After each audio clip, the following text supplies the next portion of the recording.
চট্টগ্রামের পটিয়া উপজেলার কোলাগাঁও ইউনিয়নের কর্ণফুলী নদীর পাড়ে অবস্থিত বারাকা শিকলবাহা পাওয়ার প্লান্ট ও কর্ণফুলী পাওয়ার প্লান্টের ফার্নেস ওয়েল কর্ণফুলী নদীতে ছড়িয়ে পড়েছে। গত রবিবার রাতে পাওয়ার প্লান্টের নষ্ট ফার্নেস ওয়েল নদীতে ছড়িয়ে পড়লে কর্ণফুলী শাহ আমানত ব্রিজ সংলগ্ন নদীর পূর্ব দিকের প্রায় 2 কিলোমিটার এলাকা জুড়ে ফার্নেস ওয়েল ভেসে উঠলে নদীর পানি কালো হয়ে যায়। এতে সামুদ্রিক প্রাণী ও মৎস্যজাত প্রাণীর ব্যাপক ক্ষতি সাধন হয়। এলাকার লোকজন জানান, উক্ত পাওয়ার প্লান্ট কর্তৃপক্ষ নদীর কোল ঘেঁষে জেটিঘাট নির্মাণ করার ফলে কর্ণফুলী নদীতে নাব্যতা সৃষ্টি হয়েছে।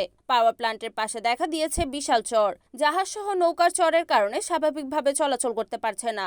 এছাড়াও কোলাগাঁওয়ের টেক এলাকার 3 কিলোমিটার বসতির জন্য কোলাওয়ার টেক খাল নামের যে শাখা খাল রয়েছে তা পাওয়ার প্লান্টের লোকজন বন্ধ করে দেয়ায় পানি নিষ্কাশনে বিঘ্ন ঘটেছে। অন্যান্য শাখা খালগুলোতে জোয়ারের সময় পানি উঠে ঘরবাড়িতে সে পানি প্রবাহিত হয়। পানিগুলোতে ফার্নেস ওয়েলের বর্জ্য থাকায় দুর্গন্ধে লোকজন বিপাকে পড়েছে। এ ব্যাপারে কোলাগাঁও ইউনিয়ন আওয়ামী লীগের সভাপতি মোহাম্মদ হারুন জানান, পাওয়ার প্লান্টের ফার্নেস ওয়েলের কারণে খালের পানি বাড়ির আশেপাশে ও পুকুরে প্রবেশ করার কারণে পানিগুলো ব্যবহার করা যায় না। এলাকার পরিবেশ নষ্ট হচ্ছে। জেটি ঘাটের কারণে নদীর নাব্যতা সৃষ্টি হওয়ায় জাহাজ নৌযানগুলো স্বাভাবিকভাবে চলতে পারে না। এই এলাকার মানুষগুলো নৌযানে চলাচল করতে পারছে না। বিষয়টি পাওয়ার প্লান্ট কর্তৃপক্ষকে জানানো সত্ত্বেও তারা কোনো ব্যবস্থা নেয়নি। এ ব্যাপারে উক্ত দুটি পাওয়ার প্লান্টের জিএম এর সাথে যোগাযোগ করতে চাইলে তারা মিটিংয়ে আছেন বলে জানানো হয়। তবে বিকেলে পটিয়া সহকারী কমিশনার ভূমি প্লাবন কুমার বিশ্বাস স্থানীয় জনপ্রতিনিধিদের কাছ থেকে অভিযোগ পেয়ে বিদ্যুৎ কেন্দ্রগুলো পরিদর্শন করেছেন বলে জানা গেছে। তিনি নদীতে তেল ছড়িয়ে পড়ার কারণ জানতে চাইলে বিদ্যুৎ কেন্দ্রের দায়িত্বশীলরা বৃষ্টির কারণে কিছু তেল নিঃসৃত হওয়ার কথা স্বীকার করেন। তবে আগামী 3 দিনের মধ্যে তিনি জীব বৈচিত্র্য হুমকির মুখে পড়ে এমন কাজ বন্ধ না করলে আইনানুগ ব্যবস্থা নেওয়া হবে বলে জানান। একটি মহল এই কোলাগাঁও গ্রামের ঐতিহ্য এবং বিভিন্ন চাষাবাদ এবং মৎস্যজীবী আহরণে যারা জীবিকা নির্বাহ করে বাঁচার চেষ্টা করছে, তাদের ধ্বংসের পায়তারা শুরু করেছে।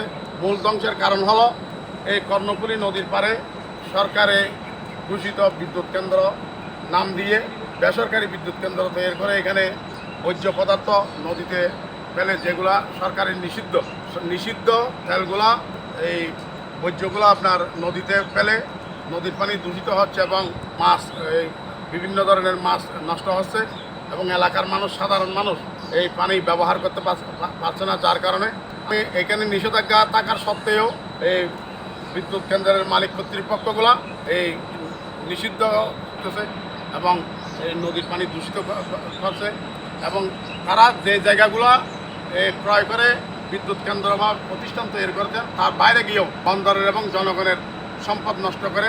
দেখেন নদীতে অর্ধেক নদীতে আপনার জেটিঘাট নির্মাণ করে এখানে চলাচলে বিভিন্নভাবে বিঘ্নিত করাচ্ছে। আজকে কর্ণফুলী বারাকা বিদ্যুৎ কেন্দ্র কারণে আমাদের এই খালটা তারা বলট করে ফেলার কারণে আমাদের পানি নিষ্কাশন বলট করে দখল করে ওদের নিন্দনীয় নিয়ম কারণে আমাদের পানি নিষ্কাশন হচ্ছে না। তাই প্রশাসনকে বলেছেন এই ব্যাপারে? আমরা আগের অতীতে অনেকবার প্রদর্শন করেছি, ব্যবস্থা নেয় নাই, ওদেরকে আগে বলা হয়েছে। এখন কি চান আপনারা? আমরা পানি নিষ্কাশনের ব্যবস্থা, নদীর নাব্যতা সহ সকল সমস্যার সমাধান করার জন্য আমি জন্য এগুলো বোট চলাচল হাজার মানুষ চলাচল করে বলকালির মধ্যে, কালুঘাটের মধ্যে, এই জেটিঘাটের জন্য এরা চলাচল করতে পারতেছে না। Report Selim Chowdhury, NAN TV, Chittagong.